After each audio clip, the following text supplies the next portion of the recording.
Hello students, हमने पिछले lecture में टेंजेंट प्लेन वाली exercise which is your exercise number 6 of sphere start की थी। उसकी कुछ एग्जांपल्स रह गई थी जो मैं आज आपको इस लेक्चर में कराऊंगी। So example number 4 in your book, find the centres of two spheres which touch the plane x plus 2y plus 2z minus 5 equal to 0 at the point 1 1 1 and the sphere x square plus y square plus z square plus 2x plus 4y plus 6z minus 11 equal to 0। ठीक है, हमने उन spheres के centre find out करनी है जो इस plane को टच कर रहे हैं इस पॉइंट पे और इस सफियर को भी टच कर रहे हैं, राइट।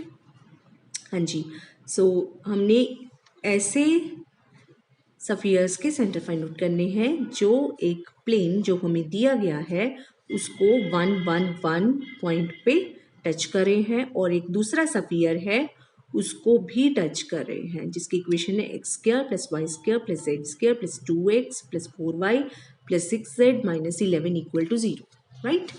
हाँ जी, अब ये दो सफियर दो तरीके से टच कर सकते हैं, या तो ये इंटरनली टच कर सकते हैं या ये एक्सटर्नली टच कर सकते हैं।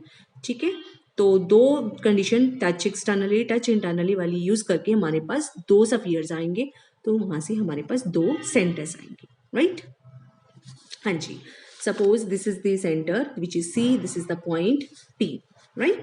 now find the center of two sphere which touch this plane। हाँ जी, अब अगर मैं ये CP लाइन ड्रॉ करूं, ठीक है, now what is the equation of this CP? Equation of CP, कोई लाइन की इक्वेशन हमें पता चल जाती है अगर हमें ये पता चल जाए कि वो लाइन किस पॉइंट से पास हो रही है, उसके डायरेक्शन रेशियोज क्या है। Now this line passes through 1 1 1 and what are the direction ratios of this line? Since this line is perpendicular to this plane, therefore इसके नॉर्मल के जो डायरेक्शन रेशियोज होंगे वो ही CP के होंगे। Now what is the equation of the plane? x plus 2y plus 2z minus 5 equal to 0। Therefore, what are the direction ratios of the normal to this plane? 1 2 2, coefficient of x, coefficient of y, coefficient of z। ठीक है, therefore direction ratios of CP are also 1 2 2। Therefore, the CP is the line which passes through 1 1 1 and direction ratios and has direction ratios 1 2 2। Therefore, equation of CP will be x minus 1 upon 1, y minus 1 upon 2, z minus 1 upon 2। And any point on this line will be of the form r plus 1, 2r plus 1, 2r plus 1। ठीक है, so let this point be, अब ये जो C है ये भी इसी line का ही पॉइंट है तो C की भी यही फॉर्म होगी। so let this point for some value of r be C। ठीक है, अगर ये पॉइंट C है तो हमें पता है perpendicular distance of this point from this plane, हाँ जी, क्या होगा? What is this is equal to, ये जो CP है, this is the point C, this is the point P, what is CP? CP is the radius of the sphere. ठीक है, सो जो रेडियस है जिसका हमने सेंटर निकालना है, radius of the required sphere will be equal to CP and what is this? ये point पता है ये C और ये पता है, तो perpendicular by distance formula what is the length CP? It is r plus 1 minus 1 का whole square, 2r plus 1 minus 1 का whole square plus 2r plus 1 minus 1 का whole square का square root, एंड इसको सॉल्व करके आपके पास आ जाएगा 3r, right. हाँ जी, अब हमें एक और सफियर दिया गया है, सो CP हमारे पास आ गया which is radius of the sphere, right। अब ये जो सफियर का रेडियस है ये 3r है और इस सफियर का रेडियस हमारे पास क्या आएगा? रेडियस ऑफ गिवन सफियर वो क्या है, ये हम निकाल सकते हैं 1 प्लस 4 प्लस 9 प्लस 11 का स्क्वायर रूट, इसको सॉल्व करके आ जाएगा आपके पास 5। ठीक है, So this is the radius of a given sphere, and what is its center? Center है इसका minus of half of coefficient of x, that is -1, minus of half of coefficient of y, that is -2, minus of half of coefficient of z, that is -3. ठीक है. So if these two spheres touch externally, then sum of their radii will be equal to distance between their centers. ठीक है. So sum of radii, what is first radius? It is 3r plus, and what is second radius? It is 5. ठीक है. Will be equal to distance between their centers. This is suppose c dash. What is distance between their centers? ये point है ये वाला, और ये c dash क्या है? ये वाला point. ठीक है. तो what is distance between this c dash and the point c? C is r plus 1, 2r plus 1, 2r plus 1. ये distance formula लगा देते हैं हम. So it is r plus 1 का whole square, 2r plus 1 plus 2 का whole square, 2r plus 1 plus 3 का whole square का square root. ठीक है. तो यहाँ से अब हमने यहाँ पे प्लस साइन लगाया है, means distance between the centers is equal to sum of their radii. This is the condition when the two spheres touch externally. But हमें ये नहीं पता कि ये जो sphere है ये आपस में externally touch कर रहे हैं या internally. External की according यहाँ पे प्लस आएगा, but if they touch internally तो यहाँ पे क्या आएगा? Minus sign. ठीक है. तो हमने क्या करना है, इस इक्वेशन को सॉल्व करना है, पहले विद प्लस साइन फिर विद माइनस साइन. जब हम प्लस साइन लेंगे तो हमारे पास r की वैल्यू आएगी -2. जब हम माइनस साइन लेंगे तो हमारे पास r की वैल्यू आएगी -2/31. ठीक है. और ये r की वैल्यू जब हम इस सेंटर में डालेंगे, c में डालेंगे, you will find centre of one sphere. जब ये वाली r की वैल्यू इस c में डालेंगे तो हमारे पास सेंटर आएगा दूसरे स्फीयर का. So this way you are getting two spheres, one with the condition that they are touching externally and one with the condition that they are touching internally, right? Next example number 6. Find the equations of two tangent planes to the sphere x square plus y square plus z square equal to 9, which pass through the line x plus y equal to 6, x minus 2z equal to 3. right? हाँ जी. तो हमने उस plane की equation find out करनी है which passes to this line. दो plane मिला के एक लाइन बनाते हैं. This plane intersection with this plane is means one line. ठीक है. तो हमने उस प्लेन की इक्वेशन फाइंड आउट करनी है जो इस लाइन से पास हो रहा हो. Right. x minus 2z equal to 3 है ये. ठीक है. और इस स्फीयर को टच कर रहा हो. राइट. सो अब हमें पता है कि sphere through two given sphere is given by s plus k times s dash. Same way plane through one line which are given in the form of two planes. एक plane है, दूसरा plane है. ठीक है. What is the equation of the line which passes through this line? That is given by p plus k times p dash equal to 0. Right. So the equation of plane passing through the line is in the form of two planes, x plus y equal to 6, x minus 2z equal to 3. This is the line, means intersection of two planes, right? What is the equation of the plane which passes through this line? It is given by x plus y minus 6 plus k times x minus 2z minus 3 equal to 0. ठीक है. अब हमने इसके बारे में एक और चीज यूज करनी है. x के कोएफिशिएंट्स अलग कर लो, y के अलग और z के अलग, constant terms अलग. Right. So this is the plane which passes through this line. ठीक है. अब हमने इसके बारे में एक और कंडीशन यूज करनी है that this plane has to touch this sphere. अगर ये प्लेन ने इस स्फीयर को टच करना है तो what should be the condition? distance from the center of the sphere to this plane should be equal to radius of the sphere. ठीक है. Now what is the distance of the center which is 0 0 0 of the sphere to this plane? क्या होगा?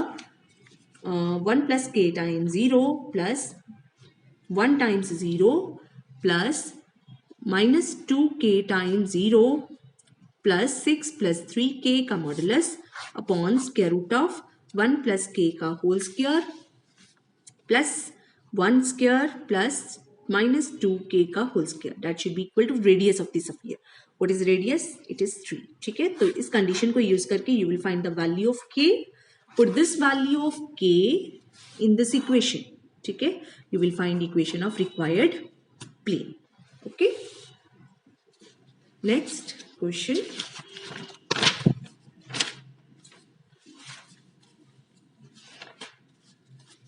Example number 3.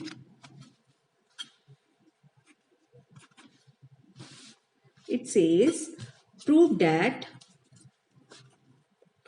the centers of the spheres which touch the lines y equal to mx, comma z equal to c and y equal to minus mx, comma z equal to minus c lie upon mxy plus cz1 plus m square equal to 0. हाँ जी, हमने ये prove करना है कि वो sphere के centre जो इस लाइन और इस लाइन को टच कर रहे हैं, they lie on this, right. So let x1 y1 z1 be the center of the required sphere. तो हमने इस पॉइंट के बारे में क्या प्रूव करना है कि ये जो पॉइंट है ये इसके ऊपर लाइक करता है, मतलब इस इक्वेशन को सेटिस्फाई करता है, राइट. हाँ जी. अब जो गिवन लाइंस है इसको हम कार्टेशियन फॉर्म में लेके आते हैं. y इक्वल टू mx है और z इक्वल टू c है, तो इसको कार्टेशियन फॉर्म में हम लाने के लिए क्या करेंगे, y upon m equal to x upon 1 लिख सकते हैं और इसको लिख सकते हैं z minus c upon 0, right. So this is the equation of the line in Cartesian form. और दूसरी है y equal to minus m x comma z equal to minus c. तो यहाँ से क्या बनेगा कार्टेशियन फॉर्म में, ये लाइन y upon minus m x upon 1 equal to z plus c upon 0. ठीक है. So this is another line. So these are two lines. अब हमें क्या पता है, ये जो स्फीयर है जिसका ये सेंटर हमने मान के चला है, ये स्फीयर इस लाइन और इस लाइन को टच कर रही है, राइट. हाँ जी. अगर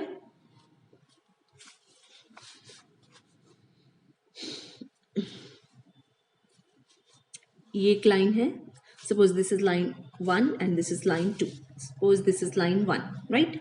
any point on this, one point on this line is obvious.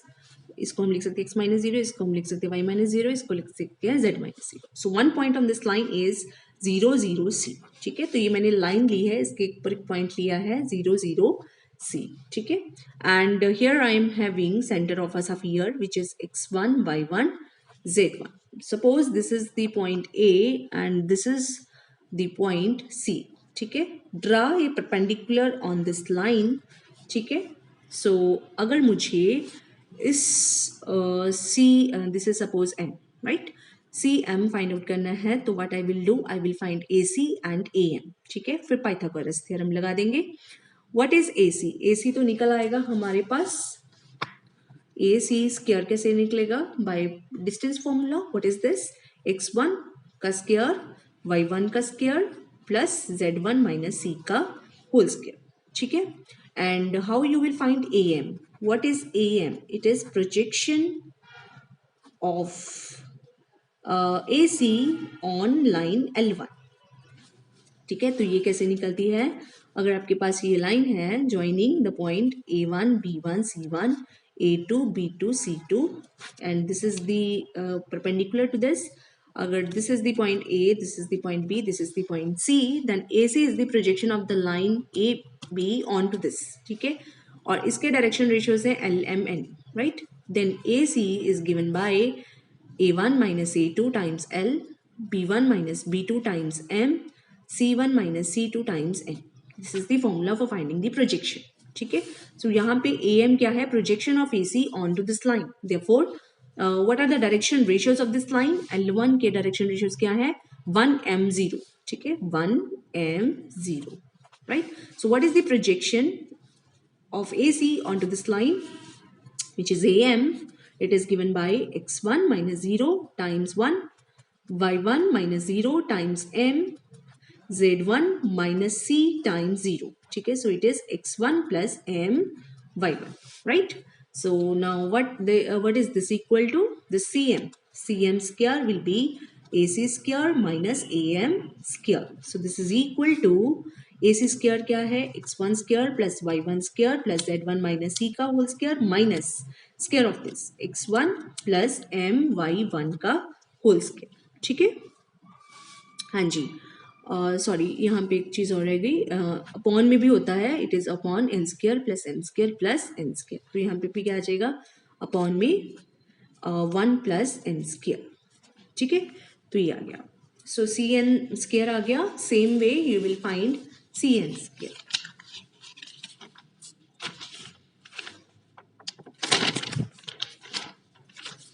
ठीक है, तो ये आपने फाइंड आउट कर लिया. ये था सेंटर सफियर का C, ये थी लाइन L1, तो आपने ये डिस्टेंस फाइंड कर लिया M. You have found CM square, means square of the distance from the centre of the sphere to the line L1. Same way you will find this is C, this is the line L2, this is suppose N. Same way you will find distance from the center of the sphere to this line L2, that will be your CN square. Now अब हमें इन sphere की क्या खासियत दे रखी है, जिनका हमने centre C suppose किया है. इन सफियर की ये खासियत है कि ये लाइन L1 को भी टच कर रहे हैं, L2 को भी टच कर रहे हैं. अगर कोई सफियर किसी लाइन को टच करता है तो it means perpendicular distance from the centre of the sphere to the line is equal to the radius. ठीक है, तो ये जो CM है that is also equal to radius of the sphere, और ये जो CN है that is also equal to the radius of the sphere. अगर ये दोनों ही डिस्टेंस रेडियस के बराबर है, मीन्स ये आपस में बराबर है, तो हम क्या कंडीशन यूज करेंगे, that CM square is equal to CN square. ठीक है, तो वहां से हमारे पास उसको सॉल्व करके एक कंडीशन बनेगी.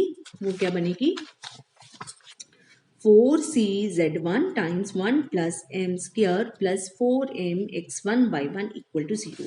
That means your point x1 y1 z1 lies on what?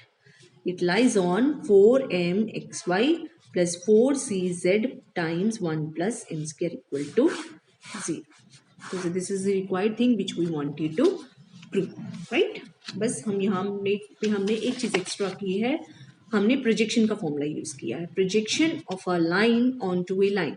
ठीक है, it is given by A2 minus A1 times L, B2 minus B1 times M, C2 minus C1 times N upon L square plus M square का स्क्वायर. ठीक है, बस ये चीज़ें हमने यूज की है and we have used the fact that both distances are same. ठीक है, फिर इन डिस्टेंसेस को बराबर रख के उसको सॉल्व करके you will have the required equation, right? Thank you.